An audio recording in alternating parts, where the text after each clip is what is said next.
Agora você está aí me perguntando, Pelizari, você já falou de expansão territorial há um tempão aí, até agora não falou daqueles que para nós, desde pequenininhos, são os maiores responsáveis pela conquista, pelo estabelecimento do interior. Eu sei quem você está pensando. Desculpa rir, porque você já tem aquela visão romântica daquele que foi o grande responsável pelo processo de interiorização, que é o bandeirante. Não é isso? É o bandeirantismo. Muito bem, eu deixei ele por último exatamente por toda essa mística que existe em torno dele e, claro, para a gente falar da importância inegável desses paulistas, não é verdade? Desses homens que saíram aqui do sul desse território em busca de riquezas para o interior.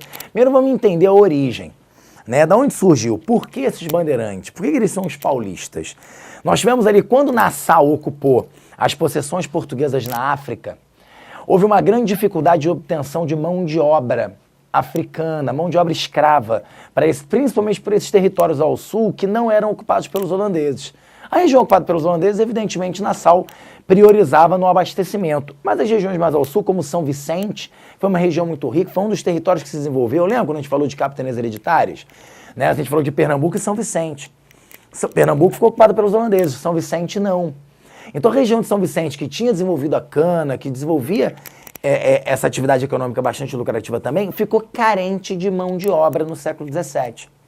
Né, com a ocupação holandesa. Então o que aconteceu? Esses homens começaram a se organizar, em grande parte comerciantes e tal, começaram a se organizar para buscar no interior riquezas, lucros, ganhos rápidos inclusive. É aí que a gente vai tendo a origem via São Vicente, São Paulo, por isso a gente chama de paulistas, né? Os bandeirantes paulistas, eles vão buscar nesse interior lucro, riqueza. Ora, nesse momento de carência de mão de obra, o que eles poderiam ir buscar no interior que seria bastante lucrativo? Mão de obra. Que mão de obra seria essa que eles poderiam encontrar no interior? Perfeito. Índios. Os índios que, né, estavam organizados muitas vezes em missões jesuíticas para o interior, viram o primeiro alvo desses bandeirantes.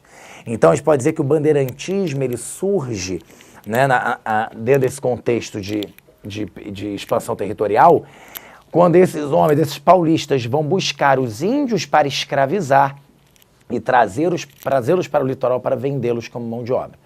Então daí isso a gente chama de apresamento indígena. Seria uma das grandes atribuições, uma das grandes atividades bandeirantes. Perfeito? Agora a gente já entendeu quem é esse bandeirante, como é que surgiu esse bandeirantismo. Mas vamos fazer uma pausa para você, para a gente desconstruir um pouco essa imagem romântica do bandeirante. Porque vocês imaginam o bandeirante como aquele homem, um português com aquele chapéuzão, aquelas roupas pesadas, uma bota bem robusta, uma arma de fogo bem grande, aquela barba bem comprida assim, não é verdade? E então aquele homem bem aportuguesado. Na verdade, os estudos mais recentes desconstroem essa imagem. Por quê? Você, por exemplo, que já foi escoteiro, lobinho, alguma coisa do gênero, ou que gosta de fazer trilha, caminhada, sabe como é difícil essa coisa de se embrenhar no mato. Se você já não tiver uma trilha bem feita, né, que nessa época não existia, é muito difícil, você até se perde. Se a trilha fecha um pouquinho, você já fica perdido, não é verdade? Então imagina aqui a dificuldade que esses bandeirantes tinham de buscar, né, esse interior. Então, nesse momento, foi fundamental a participação de um grande aliado que pudesse mostrar para esse bandeirante como a melhor forma de se portar, de viver e de buscar caminhos no interior. E esse foi o índio.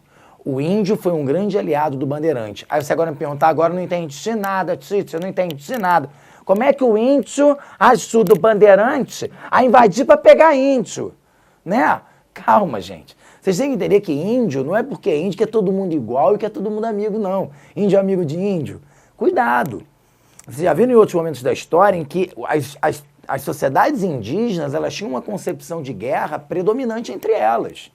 Então, um índio se aliança ao bandeirante como forma de, inclusive, derrotar aquele seu índio inimigo, aquele índio que é seu inimigo. Então isso é natural, tá? Então vamos romper com essa ideia. Então é esse índio que vai ensinar para esse colono, né, esse português, esse colono, como penetrar, o que ele pode comer, o que ele não pode. Por exemplo, Oda, o professor Oda foi um índio que muito me ajudou, né? Foi. O professor Oda, ele ia na minha frente, abrindo os caminhos, ele falava, pode vir, Pelizari, pode penetrar. E eu ia penetrando, né? Eu ia atrás do Oda penetrando naquela mata nunca antes penetrada, né? Então ele ia me ensinando, né? Um dia ele saiu correndo, pegou um cipó, enfiou na boca. Eu falei, Oda, que isso, que legal, né? E ele me explicou que ali ele conseguia água potável, aquela árvore armazenava água da chuva potável para a gente beber. Entende? O que era uma coisa venenosa que eu não podia comer, o que era uma raiz muito proveitosa para me alimentar. Isso foi o que o índio fez. O índio foi muito importante nesse processo. Então eu, bandeirante, fui adquirindo características muito mais próximas desse índio do que daquele português idealizado. Então o bandeirante muitas vezes andava descalço, roupas leves, armas leves, falava inclusive uma língua, olha que coisa curiosa, esses bandeirantes com contato contínuo falavam uma língua que era uma mistura do português com o tupi. Difícil de se compreender. Né? Então a gente vai desconstruir aquela imagem romantizada, percebendo uma imagem muito mais indígena, né? Muito diferente daquilo que a gente estudou no colégio quando era mais novo. Perfeito? Mas vamos lá para o mais importante, né? A atividade bandeirante. Então esse bandeirante ele tinha basicamente 3 grandes atividades nesse interior. Um a gente já viu, que é o apresamento indígena, o que fez com que nós tivéssemos vários confrontos entre jesuítas e bandeirantes. Os jesuítas tentando defender as missões e esses bandeirantes tentando destruí-las e capturar os índios.